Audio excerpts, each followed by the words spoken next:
Hey there. Today is a lesson on diction and imagery. So I have attached this document, and what we're going to do is go over the first one for each of the two sections. So this first one is on diction. Now, diction just simply means word choice. It's the author's choice of words. Words are the writer's basic tools. They create the color and texture of the written work. They both reflect and determine the level of formality, and they shape the reader's perceptions. There's a lot of power in the diction of a piece. So we're going to practice with that today. So the mentor text just means a text that is something to be emulated or followed. And so each of these mentor texts come from a published work. So it says, meanwhile, the United States Army, thirsting for revenge, was prowling the country north and west of the Black Hills, killing Indians wherever they could be found. So if you look at this word choice here of thirsting and prowling, those words tell us more than meets the eye. So what I've done is I've kind of gone through this first one together. Now don't get overwhelmed, just stay with me. When I think of thirsting, I think of something that needs to be quenched. If I think of the word prowling, it automatically conjures images of like a cheetah or some type of animal that's on the top of the food chain and is out looking for food to its prey to eat and devour. So when it says in A here, what are the connotations of thirsting? I feel like it has a negative connotation. It suggests that the thing that's thirsting is lacking something, and as a result, they are seeking it out. And so what feelings are evoked by this diction? It's a feeling of reactionary anger, maybe the desire to get even. It's at the very least a desire to get that thirst quenched. If you look at B, when it says, what are the connotations of prowling? I think prowling is like searching with intent to harm or kill. What kinds of animals prowl?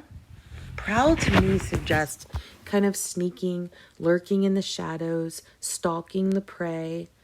It also, to me, as I said before, it suggests dominant animal. You know, you don't think of bunny rabbits prowling or, I don't know, something, insects or something else in the ecosystem. When I think of prowling, I think of someone who's an animal that's at the top of the food chain. So what attitude toward the U.S. Army does this word choice convey? And what it does is it vilifies the U.S. It makes them seem like heartless savages. They're out prowling for Indians to kill. And that is made more aware by words like thirsting and prowling.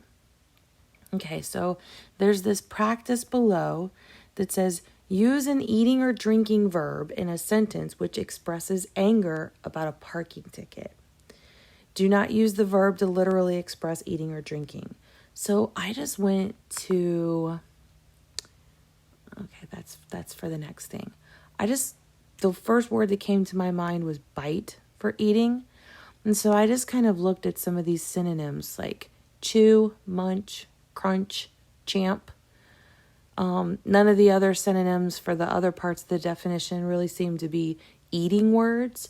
So I took one of those words, and the scenario I just thought of, like getting a parking ticket. I just imagined the officer writing a ticket. So I put, the officer seemed to revel in the power he exerted as his pen munched away my pristine driving record. So munched is the word that I decided to use to describe getting a ticket. Okay, so that's imagery. Now I want to take you to, that was diction. This is imagery. Down below, we have imagery. It says, imagery is the verbal representation of a sensory experience. It is one of the five senses put to words, describing words.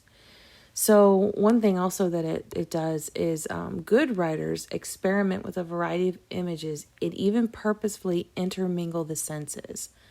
So this is called, I talk about this in AP Lang, this is called like synesthesia.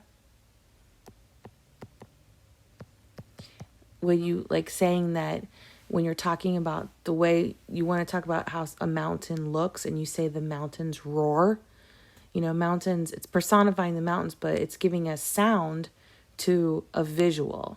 Or if you can say like, I hear the smile, like a smile is something you see, it's not auditory. So that's another way to kind of build imagery. So let's take a look at this first mentor text. It says, at first I saw only water, so clear it magnified the fibers in the walls of the gourd. On the surface I saw only my own reflection, my round reflection. The old man encircled the neck of the gourd with his thumb and index finger and gave it a shake. As the water shook, then settled, the colors and lights shimmered into a picture, not reflecting anything I could see around me. There at the bottom of the gourd were my mother and father scanning the sky, which was where I was. So I knew what a gourd was, but I was trying to figure out what was meant by a gourd filled with water. So I looked up watering gourd, and I had not read this piece. So this is what it is. It's a gourd that has been, I guess, dried or like calcified in some way and hollowed out. And it's literally used as like a way to kind of like drink liquid. So imagine this scene. There's liquid inside of the gourd, and that's what it looks like. So if we look at this, it says, at first I saw only water so clear it magnified the fibers in the walls of the gourd. So that would be talking about the fibers of the wood. I guess it's not wood, it's a type of vegetable, but like this hardened, you can see the fibers of the inside of it. So that's what the water's doing. So it's describing with imagery. The old man encircled the neck of the gourd with his thumb. So he's holding it like kind of by the handle. All right, so the question is, actually, let's look at the question first. What kind of imagery is used in this passage? So the imagery is, magnifying the fibers on the walls of the gourd. I can see that in my mind. The old encircling the neck of the gourd. I can see him shaking it. The water shook and settled. Colors and lights shimmering. There's no reflection. Here is a round reflection. Okay, so if I take those images and I look at them closely and I analyze them, to me, what kind of imagery? The images seem mystical, kind of dreamlike, almost like maybe this old man is some kind of like wise man who's in a tribe who like can see fortunes or something. It seems like almost like kind of magical wording to me. And then it says, compare and contrast the imagery of the last sentence with the imagery of the first four sentences. So that's like this division right here. So the first part as compared to the second part. So I thought that I had to think about this for a second. I had to think that I feel like the stuff before seems magical, but the stuff afterwards almost suggests as though underneath the water, the mother and father are kind of trapped because there was some effort to get to them because you couldn't see it right away because it was covered by the reflection. And they're scanning the sky. So I feel like the alliteration scanning the sky, I don't know if it's like searching or seeking. Maybe they don't know where the daughter is. Again, I've never read this piece, but that's my take on it. Okay, so it says practice. Write a sentence which uses precise visual imagery to describe a simple action. Okay, so I was trying to think of a scene that happened recently, and my 10-year-old son is getting very sad that school is not happening. So he came in the other night, and he with his cute little face and his cheeks, and he just kind of seemed really sad. And I was just like, what's going on, bud? What's happening in that brain of yours? And so I picked that scene. Write a sentence which uses precise visual imagery to describe a simple action. So here's my sentence. His puckered overlip held back the grievances of the day against the day, while a lonely tear escaped, betraying his silence. He didn't want to tell me, but he did. He had a little tear coming down, and I was like, bud, what's going on? And he just hates sitting all day in Google Meets, like pretty much everybody else. But that's my sentence. The puckered lip, personifying the puckered lip by saying it held back something. And then the lonely tear is imagery.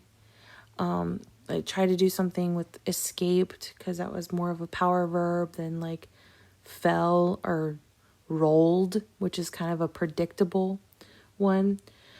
Okay, so what you need to do is, I have done the first one for each of these.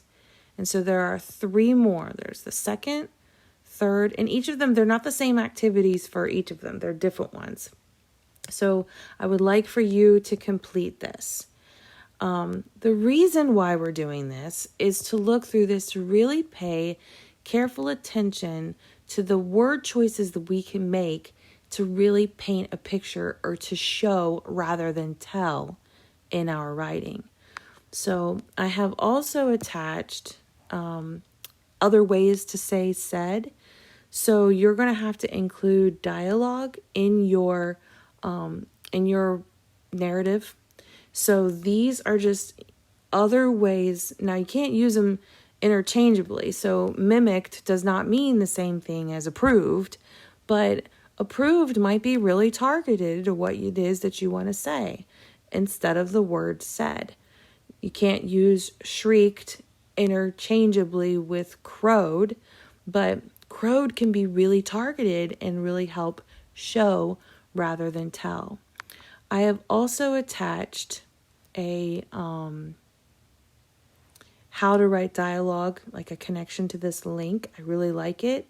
It has some really, really good strategies and examples for how to work on including dialogue. If you scroll all the way to the bottom, sorry, I'm not trying to make you sick, but if you scroll all the way to the bottom, it actually shows how to format it right here.